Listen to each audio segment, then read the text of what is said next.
ওদের তো চামড়াই মোটা হয়ে গেছে, আর একই সঙ্গে ওরা যা এমন একটা অবস্থায় চলে গেছে ওদের কিছু যায় আসে না। আজ কার সৃষ্টি? তাদের সৃষ্টি। আজ যে অবস্থান ছিল কোথায়, কোথা থেকে কোথায় টেনে তোলা হয়েছে। আজকে বেনাজির আহমেদ, আজকে এখন তার হাজার হাজার বেরোচ্ছে আপনার অপকর্ম, লুটের ইতিহাস। তো আগে ঠিকই বলেছেন বজলু ভাই যে প্রথম পদত্যাগটা আপনার করা উচিত, শুধু একটা দুইটা নয়, এরকম অসংখ্য ঘটনা আজকে চতুর্দিকে তাকিয়ে দেখবেন তাদের দুর্নীতি ছাড়ার কিছু নেই। শুধু ঢাকাতে না, আপনারা যারা মফস্বল শহরে বাস করেন কিনা জানি না, অনেকে খবর রাখেন, সব জায়গায় একই অবস্থা। তাদের তথাকথিত দামি ইলেকশনে নির্বাচিত বা আপনার মধ্যরাতে নির্বাচিত সব তথাকথিত এমপি টেপি যা আছে, এরা এখন আকণ্ঠ নিমজ্জিত টাকার ভারে মারা পড়ার অবস্থা একজনের। এরা সব বিদেশে বাড়ি করে। এক ভূমি প্রতিমন্ত্রী যে ছিল আগে, তারই নাকি আপনার 365টা বাড়ি লন্ডনে। তখন দেশ স্বাধীনতার জন্য আমরা লড়াই করেছিলাম, আর দেশ রক্ষা করার জন্য এখন এই লড়াই। এই দেশকে বাঁচাতে হবে সেই লড়াই এখন। আর এই লড়াইয়ে যদি আমরা পরাজিত হই, আমরা নিশ্চিহ্ন হয়ে যাব। এই একই পদ্ধতিতে একই উপায়ে একটা দলীয় শাসনকে ব্যক্তির শাসন চাপিয়ে দিচ্ছেন, সমস্ত নির্মমতা করে হাজার হাজার মানুষকে হত্যা করে, নির্যাতন করে, গুম করে দিয়ে। এটা মানুষ খুব ভালো করে বোঝে। আমি আজকে এখানে সবাই অত্যন্ত সুবক্তা ছিলেন, তারা আসল বেসিক্যালি তারা অত্যন্ত ভালো বক্তা। আমি ভালো বক্তা নই, তো আমি এইটুকু বুঝি যে আমাকে যদি টিকে থাকতে হয়, আমার অস্তিত্ব যদি রক্ষা করতে হয়, আমাকে শহীদ জিয়াকে অনুসরণ করতে হবে। শহীদ জিয়াকে আমি যদি অনুসরণ করি, তার 19 দফা কর্মসূচি যেটা তিনি দিয়েছিলেন, আর কিছুই দরকার হয় না। 19 দফা যদি আমরা সবাই ভালো করে বোঝার চেষ্টা করি, সেটাকে যদি আগে নিয়ে যাই, তার কিচ্ছু দরকার হয় না। ভুলে গেছেন যে আপনারা বাংলাদেশের সংবিধানটাকে কে ধ্বংস করেছিল? আপনারাই করেছিলেন। প্রথমেই নিয়ে এসেছিলেন আপনার জরুরি অবস্থার আগে আপনার না না না তার স্পেশাল পাওয়ার অ্যাক্ট, বিশেষ ক্ষমতা আইন। তারপরে নিয়ে আসলেন জরুরি অবস্থা আইন, জরুরি অবস্থা করলেনও। তারপরে আনলেন যখন আর কোনো কিছুই করতে পারছেন না, তখন 11 মিনিটের পার্লামেন্টে আপনারা ওই তথাকথিত পার্লামেন্টে আপনারা বাকশাল একদলীয় শাসন ব্যবস্থা প্রস্তুত করলেন। গণতন্ত্রের কথা বলেন, মানুষের অধিকারের কথা বলেন, আপনারাই সেদিন সমস্ত রাজনৈতিক দলগুলোকে নিষিদ্ধ করে দিয়ে, সমস্ত পত্রিকাকে নিষিদ্ধ করে দিয়ে, এই যে আজকে এত আপনার সমস্ত মিডিয়া তারা যে আজকে আপনার এখানে কাজ করছেন, কোনো কিছুই থাকতো না, সব বন্ধ করে দিয়েছিল। মাত্র 4টা পত্রিকা থাকবে, সেই পত্রিকাগুলো আবার তারা নিজেরাই নিয়ন্ত্রণ করবে।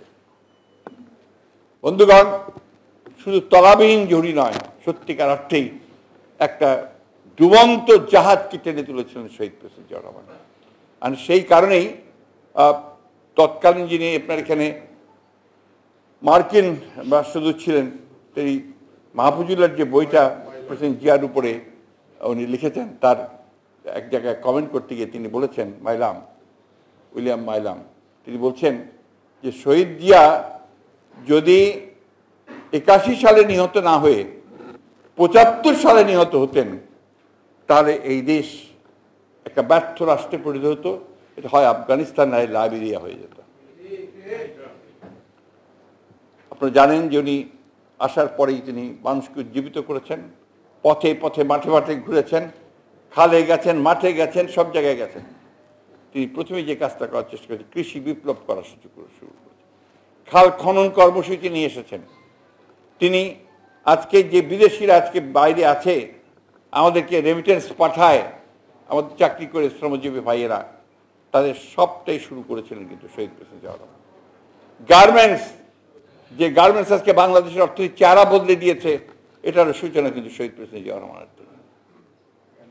তিনি শিল্প, কৃষি সব ক্ষেত্রে অতি দ্রুত তিনি কাজ শুরু করেছিলেন। কাজ শুরু করেন, তিনি কাজ সমাধান করেছেন। আপনি যদি ভালো করে দেখেন, চারদিকে তাকিয়ে যখন যদি ভেতরে ভেতরে দেখেন, এই যে পার্লামেন্ট ভবন, যে পার্লামেন্ট ভবনে এত কথা বলছি আমরা, এই পার্লামেন্ট ভবনের স্ট্রাকচারটা পাকিস্তান আমলে হয়েছিল, কিন্তু এর শেষ করে নিয়ে এসেছিলেন প্রেসিডেন্ট জিয়াউর রহমান। এটা শেষ করে নিতে প্রেসিডেন্ট জিয়াউর রহমান, কিন্তু দুর্ভাগ্য যে তার শাহাদাত হয়ে গেল। তারপরে সাত্তার সাহেব কিন্তু সেটাকে উদ্বোধন করেছিল, আপনাদের যদি মনে থাকে সেটা। এই এয়ারপোর্টেরও কিন্তু একই, এটাকে শেষ করে নিয়ে এসছে আমাদের শহীদ প্রেসিডেন্ট জিয়াউর রহমান। স্বাস্থ্য কমপ্লেক্সগুলো, সেগুলো কিন্তু আপনার শহীদ প্রেসিডেন্ট জিয়াউর রহমান। জনগণকে শিক্ষিত করে তোলবার জন্য, সাধারণ মানুষকে, এটা অনেকেই জানে না, অনেকেই মনে করতে পারে না, তিনি ক্লাস 10-এ 50 মার্ক একটা চালু করেছিলেন তার সময়।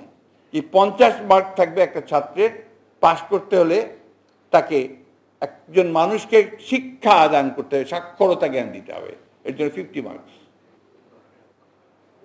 এগুলো হচ্ছে মৌলিক কাজ। পরিবর্তনের সূচনা হয় এগুলো থেকে। মেয়েদের লেখাপড়া, মেয়েদের ক্ষমতায়ন, মেয়েদের চাকুরি, এই সব কিছু কিন্তু জিয়াউর রহমান শুরু করা। তাই আজকে আমি যেটা বারবার করে বলি যে আমার কাছে মনে হয় যে আমরা শুধু জিয়াউর রহমানকে অনুসরণ করি, তারই আমরা সামনের দিকে এগিয়ে যেতে পারবো। বন্ধুরা, এই সরকারের সম্পর্কে কথা বলা আমার আর ইচ্ছা করে না। কত বলবো, ওদের তো চামড়াই মোটা হয়ে গেছে, আর একই সঙ্গে ওরা যা এমন একটা অবস্থায় চলে গেছে যে ওর কিছু যায় আসে না। তাদের লক্ষ্য একটাই, সেই একটাই লক্ষ্য কি? লুট করো। আমি বহু আগেই কথাগুলো বলেছি, আপনাদের অনেকের মনে থাকতে পারে, সাংবাদিক ভাইদেরকে। পঞ্চদশ আপনার এই অ্যামেন্ডমেন্ট, 15th অ্যামেন্ডমেন্ট, যেটা করে এই বাংলাদেশে 12টা বাজানো হলো আবার আর কি দ্বিতীয়বারের মতো, সেটা হচ্ছে যে আমাদের যে সিস্টেমটা ছিল আপনার, যে আমরা কেয়ারটেকার গভর্নমেন্টের অধীনে নির্বাচন করব, সুষ্ঠু অবাধ নির্বাচন হবে, সেটাকে বদলি দিয়ে তাহলে আবার দলীয় নিয়ে আসলো।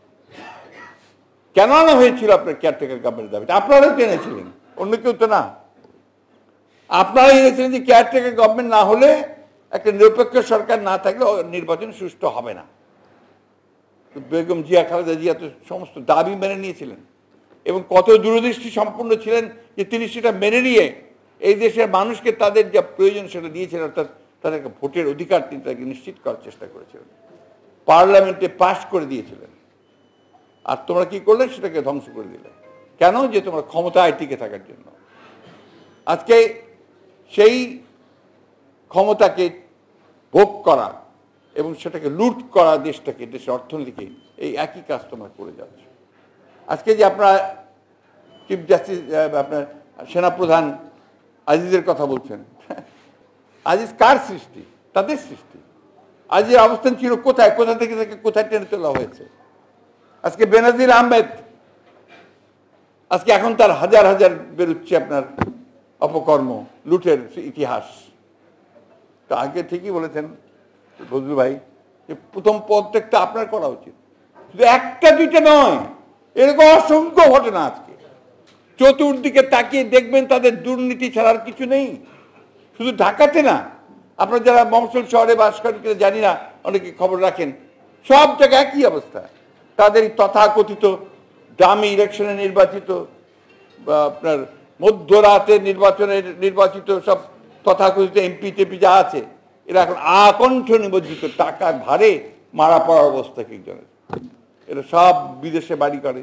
এক ভূমি প্রতিমন্ত্রী যে ছিল আগে, তারই নাকি আপনার 365টা বাড়ি লন্ডনে। তো এখানে কি করবেন আপনারা? এই জন্যই বন্ধুগণ, বক্তব্য বাড়াবো না, আমরা তো বয়স হয়ে গেছে, যে কথা ফজল সাহেব বলেছেন। আমরা কি এখন আর রাইফেল ধরতে পারবো? আমরা কি রাস্তায় দাঁড়িয়ে ওইভাবে মারামারি করতে পারবো? পারবো না। আমাদের দরকার ইয়াং জেনারেশন। এই যখন আমরা যুদ্ধে ছিলাম, আমরা সবাই তরুণ ছিলাম, যুবক ছিলাম, মাথার মধ্যে কিচ্ছু ছিল না যে দেশ স্বাধীন করতে হবে এটা ছাড়া। তারা অনলি গোল, কে কি হবে না হবে, সমস্ত দল মত নির্বিশেষে এক হয়ে গিয়েছিল। আজকে কিন্তু সেই সময় এসে গেছে, তখন দেশ স্বাধীনতার জন্য আমরা লড়াই করেছিলাম, আর দেশ রক্ষা করার জন্য এখন এই লড়াই। এই দেশকে বাঁচাতে হবে, সেই লড়াই এখন। আর এই লড়াইয়ে যদি আমরা পরাজিত হই, আমরা নিশ্চিহ্ন হয়ে যাব। একটা কথা আমি ফজলুল ভাইকে বলছিলাম, উনি সেটা আপনাদের সামনে বলেছেন যে রাজনীতি একটা বিজ্ঞান, বিষয়টার নামই হচ্ছে পলিটিক্যাল সায়েন্স, রাষ্ট্রবিজ্ঞান। রাষ্ট্রবিজ্ঞানের সবগুলো কাজ আমাদেরকে করতে হবে বিজ্ঞানসম্মতভাবে।